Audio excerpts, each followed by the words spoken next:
Hello everyone. Standard 12th में ओसी में chapter 8 में लास्ट वीडियो में हमने इम्पोर्टेंस ऑफ फाइनेंशियल मैनेजमेंट के बारे में किया था। आज के इस वीडियो में हम फाइनेंशियल डिसीजंस किसे कहते हैं और कौन से बेसिस पर फाइनेंशियल डिसीजंस लिए जाते हैं उसके बारे में हम यहाँ पे करेंगे। So let's get start. अब वो हम करें उससे पहले बता दूँ कि हमारा ये जो गवर्नमेंट ने सिलेबस कट किया था उसमें ये टॉपिक आपको नहीं आने वाला है, but as a part of this chapter we have to understand the meaning of this. तो हम इसका पहले मीनिंग समझ लेते हैं। Financial management is also known as financial functions as it related with the finance functions. It is content financial management has to take important decisions with regard of the following three problems. कि यहाँ पे financial management का काम क्या है कि हमें कब कौन से डिसीजंस लेने हैं, कैसे लेने हैं, और फाइनेंस के रिलेटेड सारे डिसीजंस लेने का काम किसका होता है, फाइनेंशियल मैनेजमेंट का। अब जो हमारे बिजनेस में हम फाइनेंशियल मैनेजमेंट की अरेंजमेंट करते हैं तो वो बेसिकली 3 प्रॉब्लम्स यहाँ पे दी गई है। उस 3 प्रॉब्लम्स को ध्यान में रखने के लिए ही हम फाइनेंशियल मैनेजमेंट को हमारे बिजनेस में एस्टेब्लिश करते हैं। तो फर्स्ट है decision related investment, decision related to financing and decision related to dividend. तो यहाँ पे सबसे पहले हम तीनों के बारे में देखेंगे। तो पहले हम डिसीजन रिलेटेड टू इन्वेस्टमेंट के बारे में देखते हैं। Long term fix capital is invested in the fix assets of the business. Financial manager has to take decisions regarding the selection of those assets in which capital fund is to be invested in future. अब यहाँ पे हम business start करते हैं तो हमारे लिए current assets के साथ साथ फिक्स असेट्स मतलब कि लॉन्ग टर्म असेट्स भी हमारे बिजनेस में होना ज़रूरी होता है। तो फाइनेंशियल मैनेजमेंट का काम है, मैनेजर का काम है कि हम किस तरह से हम असेट्स के इन्वेस्टमेंट करें कि जिससे हमारा जो इन्वेस्टमेंट है वो अच्छे से रह सके, और कब हमें कौन सी असेट्स परचेस करनी है, कैसे करनी है, किस तरह से करनी है, ये सारी चीज़ों के बारे में डिसीजन लेने का काम भी किसका होता है, फाइनेंशियल मैनेजर का। Investment decisions is called a capital budgeting. Element of risk is involve in decisions related to investment. कि हम इस तरह के जो इन्वेस्टमेंट डिसीजंस लेते हैं उसे हम कैपिटल बजटिंग कहते हैं, और इसमें रिस्क होता है कि हमें कितना इन्वेस्टमेंट करना है, कैसे करना है, किस तरह से करना है, ये सारी चीज़ों के बारे में भी हम डिसीजंस कब लेते हैं, फाइनेंशियल मैनेजमेंट में ही लेते हैं. Means investment should be evaluated in the term of expected return and risk. Various methods of capital budgeting are being used such as payback method. यहाँ पे इन्वेस्टमेंट डिसीजंस जो होते हैं वो लॉन्ग टर्म के लेते हैं और हमें कितना एक्सपेक्टेड रिटर्न मिलेगा और हमारे मार्केट में कितने रिस्क हैं, ये सारी चीज़ों को ध्यान में रखने के बाद ही हम लेते हैं. और इन्वेस्टमेंट हमें कैसे करना है, किस तरह से करना है, उसके लिए भी हम अलग अलग मेथड्स जो हैं वो यूज़ करते हैं. दैट मीन्स पे बैक मेथड कि हम हमारी जो असेट्स परचेस करने वाले हैं उसको अगर हम सेल करते तो at the time of selling हमें कितना मिलेगा, that is called the pay back method. Return rate of return method कि हमें रिटर्न कितना मिल सकता है, हम इन्वेस्टमेंट अगर कर रहे हैं तो डिस्काउंटेड कैश फ्लो कि अगर हम असेट्स कैश में परचेस करें तो हमें कितना डिस्काउंट मिलेगा, ये सारी चीज़ें जो है वो हम जब भी हम इन्वेस्टमेंट परचेस करते हैं तब हम ध्यान में लेते हैं. और एज वेल एज के इन्वेस्टमेंट अगर हम परचेस करें तो एक से ज़्यादा अल्टरनेट को हम यूज़ करते कि अगर हमारा एक ऑप्शन सक्सेसफुल नहीं होता तो हम दूसरा ऑप्शन जो है वो सिलेक्ट करते. तो इस तरह से हम इन्वेस्टमेंट हमें कब करना है, कैसे करना है, कितना हमें रिटर्न मिलने वाला है, कितना मार्केट से पेबैक कर सकते हैं, हमारी कैपेसिटी मार्केट में कितनी है, ये सारी चीज़ों को हम ध्यान में रखने के बाद ही डिसीजंस लेते हैं. वो डिसीजन लेने का काम किसका है, फाइनेंशियल मैनेजर का. बट अब जब भी हम इन्वेस्टमेंट डिसीजंस लेते हैं तो हमें कुछ फैक्टर्स ध्यान में रखने पड़ते हैं कि हमारे पास कि वो यहाँ पे दिए गए. First is need of capital कि हमें कितनी कैपिटल हमें ज़रूरत पड़ेगी. Second is estimate rate of return and profitability receivable in future कि हमें अगर हम इन्वेस्ट कर रहे हैं तो हमें कितना फ्यूचर में रिटर्न मिलने वाला है और कितना प्रॉफिट हमें हो सकता है. Estimate cash flow receivable from investment कि अगर हमारा कैश फ्लो कि हमें कितना हम उसमें कैश इन्वेस्टमेंट कर सकते हैं, कितना उसका कैश फ्लो हो सकता है, जब हम परचेस करेंगे तो कितना उसमें रिस्क हो सकता है, वर्किंग कैपिटल हमें कितनी चाहिए, इकोनॉमिकली लाइफ उसकी कितनी है, एस्टिमेट लाइफ कितनी है, मतलब कि हमें उसमें कितना खर्चा करना पड़ेगा, वो कितने साल तक हमारे लिए यूज़फुल,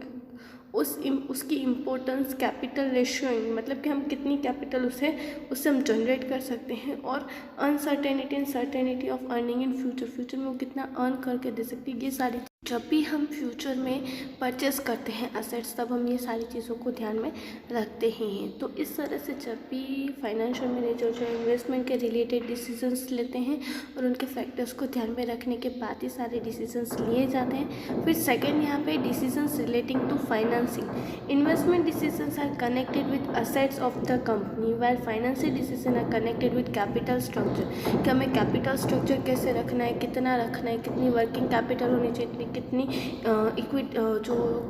हमारी जो वर्किंग कैपिटल, फिक्स कैपिटल कितनी होनी चाहिए, कैपिटल स्ट्रक्चर में क्या होता है, इक्विटी शेयर्स कितने होने चाहिए, प्रेफरेंसेस कितने होने चाहिए, इक्विटी शेयर्स एंड डिबेंचर्स कितने होने चाहिए, equity shares, preferences and debentures कितने होने चाहिए। ये सारी चीज़ों को ध्यान में रखना हमारे लिए ज़रूरी होता है। फिर capital structure is mixture of owners capital and डेप्ट, कि जब भी कोई भी फाइनेंशियल मैनेजर जो है वो कैपिटल स्ट्रक्चर बनाता है तो उसमें ओनर्स कैपिटल मतलब शेयर कैपिटल, उसके साथ साथ डेप्ट कैपिटल मतलब कोई डिबेंचर या बॉन्ड्स के जो भी होती है सारी चीज़ों को इन्वॉल्व करना ज़रूरी होता है। Financial manager has to take decisions regarding the portion of maintain between equity and डेप्ट इन कैपिटल स्ट्रक्चर, कि फाइनेंशियल मैनेजर का काम क्या है, उसे इक्विटी, शेयर कैपिटल एंड जो डेप्ट्स है, डिबेंचर है, उनके बीच में कितना प्रपोर्शन होना चाहिए, कितना इक्विटी शेयर्स होने चाहिए, कितने बॉन्ड्स होने चाहिए, ये सारी चीज़ों को ध्यान में रखना ज़रूरी होता है। Capital structure having a proportion of equity, capital and debts called a optimum capital structure, के जहाँ पे प्रॉपर प्रपोर्शन में हम इक्विटी, शेयर कैपिटल एंड डेप्ट पेमेंट को अगर साथ में रखते हैं, that is called a optimum capital structure. और वो लेस रिस्की और मैक्सिमम रिटर्न हमें देता है कि इक्विटी, शेयर कैपिटल और फैक्टर्स जो हमारे की डेप्टर्स जो डिबेंचर्स वो दोनों का अगर इक्वल प्रपोर्शन, तो it will be called a optimum capital structure. But ये सारी चीज़ें जब हम डिसाइड करते हैं तो दो फैक्टर्स हमें ध्यान में रखने चाहिए। First is internal factors. Internal factors में क्या होता है कि बिजनेस का टाइप कौन सा, उसका नेचर कौन सा है, बिजनेस की साइज़ कितनी है, बिजनेस में कितना ग्रोथ हो रहा है, फाइनेंशियल कितनी रिक्वायर्ड हमें है, हमारे नेचर ऑफ असेट्स मतलब कि हमें फिक्स असेट्स कितनी चाहिए, करंट असेट्स कितनी चाहिए, और उसके रिलेटेड डायरेक्टर्स के डिसीजंस क्या है, उनका एप्टीट्यूड क्या है, उनके बिहेवियर क्या है, ये सारी चीज़ों को ध्यान में रखना ज़रूरी होता है। अब उसी के साथ साथ जब हम फाइनेंशियली जो कैपिटल स्ट्रक्चर डिसाइड करते हैं तो एक्सटर्नल फैक्टर्स लाइक कैपिटल कितनी रखनी चाहिए मार्केट में, फ्लोटेशन, सिक्योरिटी में कितना हमें फ्लोटेशन मतलब कि चेंजेस आते रहते हैं, या इन्वेस्टर्स का एटीट्यूड कितना है, रिटर्न कम है कितना देना चाहिए मार्केट में, लीगली कितना रिस्ट्रिक्शंस है, और अगर कोई इंस्टीट्यूशन अगर हमारे में इन्वेस्टमेंट करती है तो कौन सी चीज़ों को ध्यान में रखना चाहिए। ये सारी चीज़ें जो है वो हमें यहाँ पे इस तरह से फाइनेंशियल रिलेटेड डिसीजंस में ध्यान में रखना पड़ता है। तो हमने फर्स्ट देखा कि फाइनेंशियल मैनेजर इन्वेस्टमेंट के रिलेटेड डिसीजंस लेते हैं, फिर कैपिटल स्ट्रक्चर के बारे में डिसीजन देते हैं, और उसके बाद थर्ड प्रॉब्लम जो है डिसीजन रिलेटेड टू डिविडेंड, वो हम यहाँ पे देखते हैं। Decision related to dividend is a part of profit which distribute among the shareholders, कि जैसा कि आपको पता है कि डिविडेंड क्या है, एक हमारे प्रॉफिट का ही पार्ट है कि जो हम शेयर होल्डर्स को डिस्ट्रीब्यूट करते हैं और वो एक रिटर्न देते हैं हम, कि जो शेयर होल्डर्स हमारे यहाँ पे इन्वेस्टमेंट कर रहे हैं उसके लिए। According to the company act, dividend is paid in the cash और चेक और paid up capital of shares, के डिविडेंड जो है वो हम किस तरह से देते हैं कि चेक में या कैश में जो शेयर होल्डर्स ने अमाउंट पे किए उसके ऊपर हम उन्हें रिटर्न देते हैं। Financial manager has to decide what part of profit should be distribute as a dividend and what part should be retain in business. Retain earning in business is significant internal source of finance, कि यहाँ पे financial manager का काम क्या है कि उसे decision देना होता है कि उसे कितना बिजनेस में कितना डिविडेंड डिस्ट्रीब्यूट करना है और कितना जो है वो हमारे बिजनेस में एज इट इज़ रिटेन करके रखना है, और वो रिटेन प्रॉफिट जो है वो कंपनी के लिए एफिशिएंट सोर्स ऑफ फाइनेंस ही है। और उसके साथ साथ पेमेंट ऑफ डिविडेंड जो है वो किस तरह से करना है, मार्केट वैल्यू के ऊपर करना है, और if the major portion of the profit is distribute as a dividend it decrease the ploughing back of profit. यहाँ पे अगर हम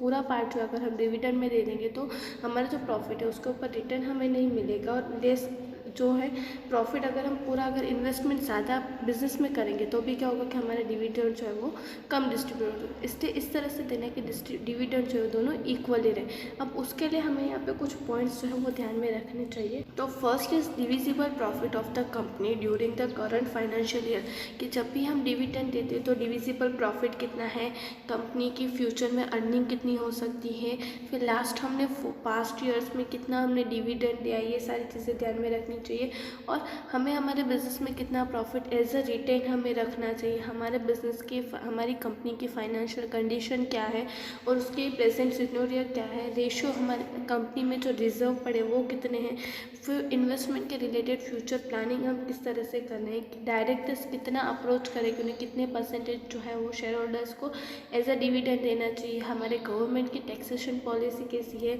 लीगल रिस्ट्रिक्शंस कौन से हैं,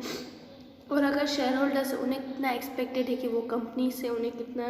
डिविडेंड फॉर्म मिलेगा, अभी करंट ईयर मार्केट की सिचुएशन क्या है, फिर ग्रोथ रेट क्या है कंपनी का, and as well as liquidity position की कंपनी के पास कैश कितनी है, ये सारी चीज़ों को ध्यान में रखने के बाद ही फाइनेंशियल मैनेजर जो है वो बिजनेस में डिविडेंड जो है वो देने का डिक्लेरेशन करते कि वो कितना पोर्शन जो है वो एज अ डिविडेंड वो डिक्लेयर करेंगे। ये सारी चीज़ों को ध्यान में रखने के बाद ही फाइनेंशियल मैनेजर जो है ये सारे डिसीजंस लेते हैं। तो यहाँ पे हमने देखा कि फाइनेंशियल डिसीजंस जो है फाइनेंशियल मैनेजर यहाँ पे जो बेसिकली 3 प्रॉब्लम्स कोई भी बिजनेस में आती हैं कि इन्वेस्टमेंट के रिलेटेड, कैपिटल स्ट्रक्चर के रिलेटेड और डिविडेंड के रिलेटेड, तब फाइनेंशियल मैनेजर का काम क्या है, किस तरह से है, वो हमने यहाँ पे आज के वीडियो में देखा, आपको पता चल ही गया होगा। उसके ऊपर से आपको यहाँ पे स्क्रीन पे जो क्वेश्चंस दिखाई दे रहे कि decisions related to investment and decision related to dividend, उसके ऊपर आपको शॉर्ट नोट लिखनी है, आपको ये दोनों आपकी नोटबुक में लिखने हैं। हम नेक्स्ट वीडियो में न्यू टॉपिक के साथ मिलेंगे। Thank you.